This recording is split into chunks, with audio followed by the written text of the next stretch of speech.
Chapter is called What Comes After. And we're going to start pretty close to the beginning. On the day we moved in, I was ready to haul my boxes up the stairs at 7 a.m., but I didn't have the key. I had to wait until around 10 o'clock when Nina's brother Anthony brought everybody else from the campus dorms. Tom dropped me off in the yard on the way to his summer job painting houses, and I piled my stuff under a tree. I got comfy on my pillows and opened my anthology of Thornton Wilder plays. It seemed like optimal early summer reading material for a theater major, and something about Pullman Car Hiawatha was bothering me. I needed to read it again. That woman who dies at the end and says she understands everything now, what does she mean? But the gnats got a little out of control, so I had to put a towel over my head. That made it dark and stuffy, which made me sleepy, so I ended up exchanging Thornton for a little nap. At first I was afraid someone in the apartment downstairs would call the cops about the squatter in the yard, but I soon realized no one lived there. I packed up my dorm room months ago in the chill of January and flew south for a cross-cultural semester in Costa Rica. I told my mom that during the week since my feet landed back on American soil, I'd been staying in the dorm with Beth. That was a lie. Of course I stayed at Tom's house. And I'm not complaining. There are worse things than a whole week of sleepovers with your boyfriend, but I was dying for my own bed, some place to unpack my boxes and call home. Being homeless is exhilarating for about 2 days, then it's not. I had this feeling that Tom, or everybody really, could see through me like glass. That feeling freaks me out. It makes me want to hide, because if Tom could see through me, he would see what I saw. There would be a pair of bottomless brown eyes piercing straight to the day I was born, 2 steady hands on my face, and a voice pleading, "No te vayas." Every time it flashed through me, I had to swallow down a knot that seized in my throat. This can't happen. Nobody else may see it. I'm in love with Tom, and I won't ever let him go. Nothing in Costa Rica is my real life. My life is here. I decide. Anthony's red pickup finally turned into the alley and pulled up. It was heaped with duffel bags, trash bags, boxes, and mattresses that no one noticed slipping through the front doors of the dorm. That's what Beth says anyway. She says in the mayhem of moving, no one even blinked as they picked up their beds and walked. The dorms throw everyone out at the end of winter semester, so if you've signed yourself up for summer classes in May and June like we did, you have to find somewhere else to live. And where are you supposed to sleep? Flat on the floor? The girls rode in the back of the truck, even though it's illegal, so they wouldn't lose anything going over the railroad tracks. They promised to lie down if they saw a cop. Beth jumped out of the truck before it even stopped and came leaping over to hug me. We squealed and yelled and jumped up and down while we were still hugging. I recognized Sheila and Nina immediately. I can't say I remember the thing Beth said about Sheila falling in the fountain, but I can believe it. Sheila's not that graceful. When she tried to jump out of the truck, she lost a sandal and stubbed her toe. Her mom is Indian, so that must be where she got her gorgeous heart-shaped face and brown eyes like a puppy. When we said hi, she was laughing and crying at the same time over her toe. Nina picked her way out of the truck and came over to say hi too. She's one of those people that when you hug her, it's like hugging yourself because she's so small. I'd seen her before. She hung around the art building, and that's about all I knew. I'm afraid of people that small in the same way I'm afraid of newborn babies. A girl like me could accidentally break a thing like that without even dropping it. There's an introduction to the summer.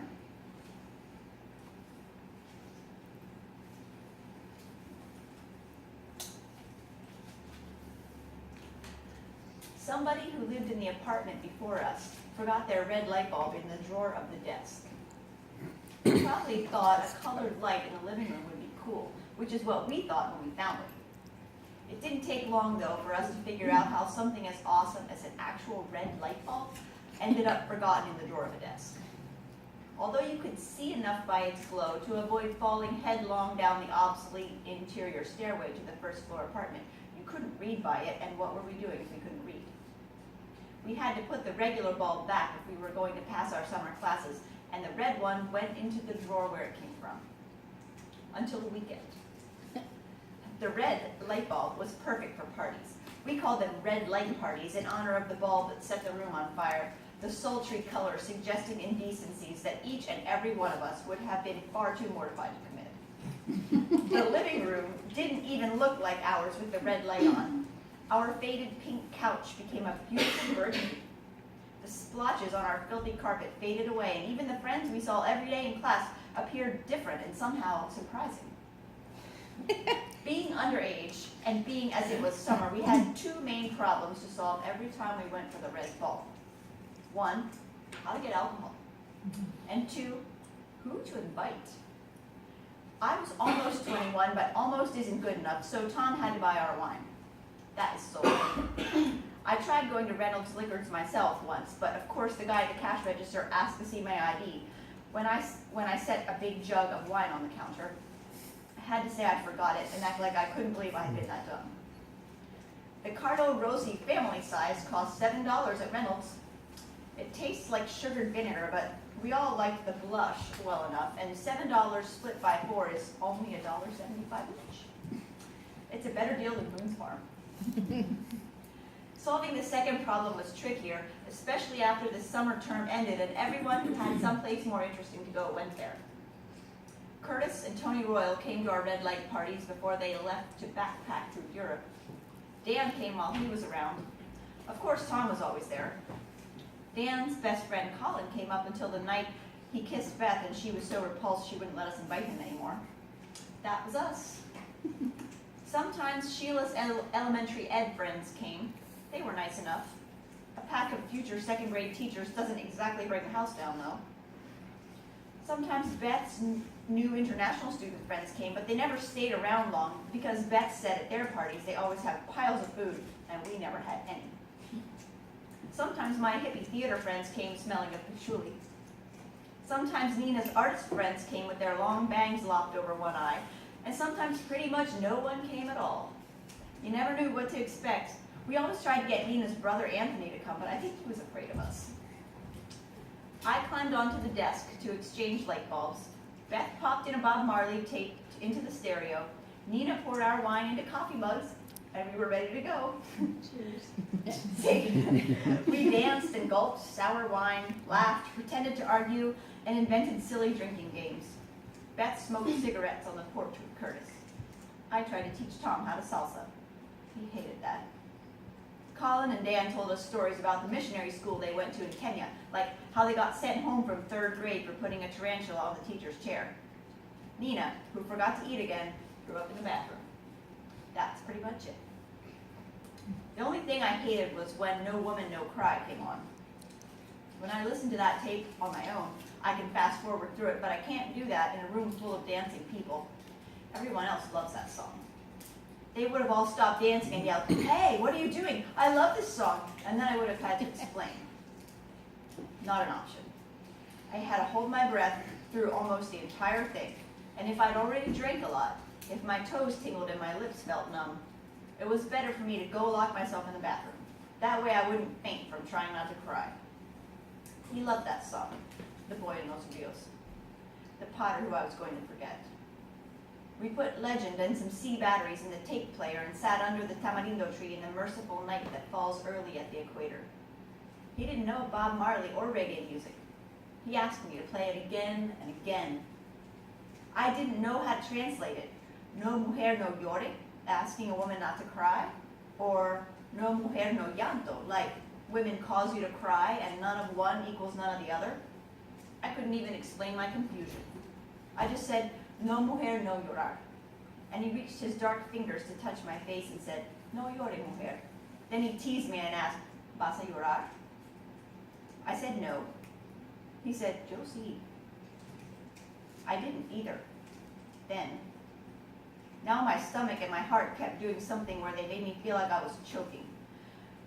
Not trying to push air in and out helped. Cold water helped too. Sometimes I had to stay there on the bathroom floor, crumpled like I'm praying toward Mecca until halfway through Could You Be Loved. After we drank all our wine and smoked all our cigarettes and danced to songs that said things like "legalize it" and "we shared the shelter of my single bed," we couldn't think of any more rules to break.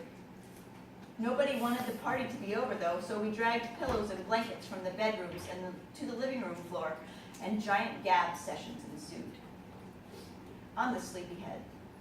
For all the enthusiasm I can have about a party at 10 p.m., and I can have a lot, I'm the first one down. Beth and Sheila could discuss politics and religion until the sky paled from black to gray, but I always fell asleep while it was still black. Even Tom could stay up arguing that everyone should just live and let live. It's not that I don't care or didn't want to be cool. I tried. But I would float away by accident while the words spun around me. Morning found us all sound asleep in a giant tangle, the door standing wide open, letting in the early chill, the red light burning pale now above us. The parents of normal American college students would be thrilled to discover that their kids on weekends were dancing in their own living room, drinking cheap wine and falling asleep with their clothes on, right?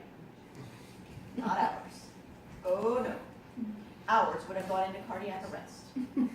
They pictured us playing rook and drinking Pepsi. But our parents are not normal Americans, and neither are we. Our parents are Mennonites, and we are what comes after. We have to figure out how to live in the world they tried so hard to shelter us from, with all the martyrs they gave us, and the rules. Maybe I've got an extra bad case of this vertigo because my parents still live on a farm, and I'm kind of trying to make a two-generation leap here. Everybody else's grandparents live on farms. Their parents got day jobs and lived in houses with elaborate flower beds, and even though they sang four-part harmony like nobody's business, their moms wore lipstick and their dads went to things like baseball games. Not mine. It wouldn't cross their minds. On both sides of my family, my generation was the first to unpin the coverings from our heads and go to college. Some of us, anyway. I dreamed someone was frying bacon. As I started to waken, I could still smell it, and I tried to stay asleep. I knew it was a dream. It was impossible that there could be bacon in this house because we couldn't afford bacon.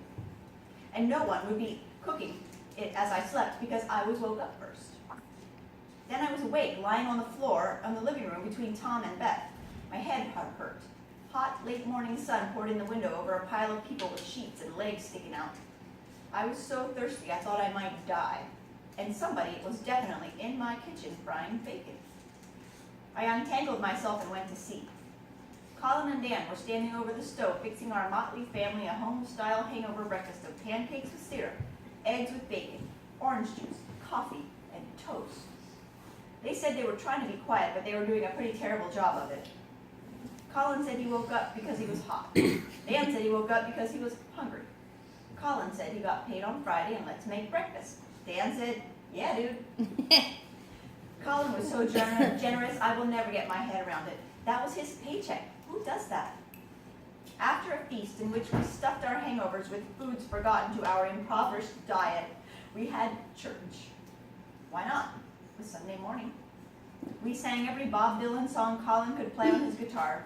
Nina read a Sylvia Plath poem, and then I read from the prophet. Think you that the spirit is a still pool which you can trouble with a staff? Then we had to get back to our homework.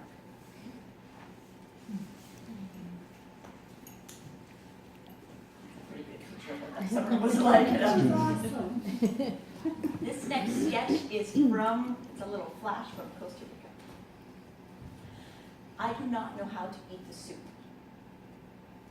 An enormous bowl sets on the table in front of me with floating fist-sized potatoes, bristly chunks of meat, yuca, whole carrots, halved ears of corn, and a spoon. My mama Hilda smiles at me because she's pleased to have made me something special. Coma, she says. No le gusta la sopa? I like soup and I am hungry, but I don't know what to do. The soups that I am familiar with consist of small cut meat and vegetables, not these ingredients boiled whole. I look again, but she's not giving me a knife. She stands smiling at me in confused expectation as I blink helplessly at my plate. I must find some words I can use in this language, and I have so few. No entiendo, I say. ¿Cómo? Ay, mamita, she says through an accidental giggle, and asks me if I've never eaten soup before. Así, she says, and taking my spoon, she slices off a piece of potato and offers it to me as if I were a giant 20-year-old baby. Ah, I say, Gracias. I take the spoon. Mama Hilda disappears into the kitchen and then joins me with a steaming bowl for herself. The delicious broth is scalding hot, and I spill it on the table as I chop at the carrot, and then at the corn with my dull utensil. No, no, she interrupts me. Al maíz no. Ay, mamita, no sabe comer la sopa. And she giggles again. Mire. And she commands, and dips her fingers into the boiling broth, fishes out the ear of corn, and bites the kernels from it in the way of every summer. Ya? She asks me, meaning, do I need more help or do I get it now? Sí, I say, ya. Provecho. Gracias, igual. I know nothing. Not how to eat, not how to speak. All my life I've heard people talk of being born again, and although this is not what they meant, I see that this is its truer meaning. When we are finished, our faces shine with sweat and soup. Those are the segments from the first chapter. Any questions? Or anything you want to say about this? The soup eating section was one of my favorites. Yeah. Yeah, I thought it was so powerful. It's great. That's how it goes. Oh, man. Yeah. The second chapter is called The Carrot Problem. I need to swallow something. And the first segment I'm going to read is about the carrot problem. The carrot problem reared its ugly head soon after Nina came home from Pineview. It wasn't even a carrot problem, it was a general vegetable problem, but carrots became the case in point. Sheila missed it because she was at Grandma Friesen's house, safe from the monotony of our rice and lentils. The rest of us were sitting on the living room floor, scarfing exactly that. You guys, Nina said to Beth and me, I think we should start buying our food at the co-op. They have such fresh vegetables and they're all grown organically. I think it's important to support farmers who don't put chemicals into the earth. That's great, I said, pretending to consider while I chewed. The only trouble is that everything at the co-op is so expensive. Mm-hmm, Beth agreed. But think about it. Where would you rather have your money go? Who would you rather support? Money. What money? My $5 a week on which I was perpetually hungry? Beth could see the storm clouds gathering right there in the living room as the hot and the cold air of Nina and me began to collide. I think shopping at the co-op is great, she said, clawing for middle ground. But it's true, it's more expensive than Kroger's. But don't you think it's worth it, Nina asked. Pesticides are killing our rivers. They kill fish and animals and hurt our Mother Earth. Also, it's healthier for us to eat organic food. Think about the chemicals. Is this supposed to be some kind of news flash? Because I thought this was common knowledge. The problem is we had a kind of commune among the four of us. We each put $5 a week into a kitty. This yielded a total of $20, which was to buy staple foods like rice, ramen noodles, coffee, eggs, and other necessities like dish soap and toilet paper. Any luxuries like canned tuna, apples, or cheese were the additional expense of the individual. Our kitty was our money, and no one person had the authority to use it on anything we hadn't all agreed on. $5 isn't much, but it was the best we could do if we wanted electricity and a phone. Nina's full-time job in the admissions office paid $2 more per hour than the rest of us made, so of course she could afford more. And she barely ate. I think the co-op is cool, I said, and I hope someday I have enough money to buy everything there, but right now I don't. We need to get as much food as we can for as little money as possible. How many organic carrots can you buy at the co-op for $1? 3? That's fine. People should do that, but if it's my last dollar we're talking about, I'm taking it to Kroger's where you can get a whole bag, you know? If we buy our food at the co-op, we'll go hungry. I was serious, and I was pissed. Just because she still gets an allowance from her parents, she's going to preach to me about vegetables? Hold me back. Nina cracked out her extra quiet, angry voice. Well, I would rather eat one carrot from the co-op than a whole bag from Kroger. I'm not trying to be a bitch, I said. I'm trying to say we can't afford it. We won't have enough food. If you want to buy yours there and be separate, it's okay. It's up to you. I just can't. I'll starve. So she did. She succeeded from the commune. Nina supported politically correct produce, while the rest of us proceeded to poison the planet. She still had to chip in, though, for dish soap and toilet paper. Every single time I see a carrot, I think of Nina, to this day. I don't know if we ever completely forgave each other for our respective insensitivities. And the dumb thing is, we couldn't afford vegetables anyway that summer.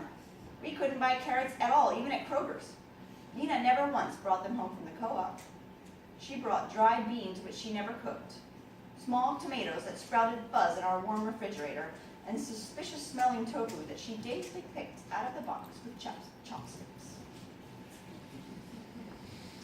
The carrot problem.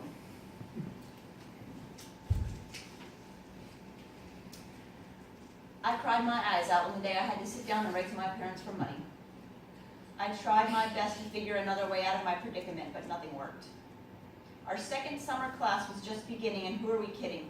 There was no part-time job that would allow me the time I needed to study and still pay the bills, at least not one I was qualified for. I thought about becoming the world's first Mennonite prostitute, but the truth is I didn't exactly qualify for that either. I ran the lights for weekend events in the campus theater. Professor Williams hired me to mow his yard every week and mulch around his beloved bushes. Professor Perry heard about my green thumb and offered me her yard work as well. For the rest of the summer, she managed to find a never-ending list of tasks for Beth and me involving pruning, clipping, snipping, spraying, weeding, and watering. She also paid us to dig up all 400 of her iris bulbs and soak them in bleach water and plant them again because she was convinced they had slugs, which they didn't. It still wasn't enough. I tried so hard to get by on my own. I gave up everything I could think of except food and wine. I washed my clothes without soap and winced through the sunburn I got without sunscreen.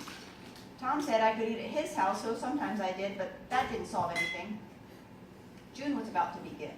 What kind of adult writes to her mom and dad asking for money to pay the rent the first month it comes due?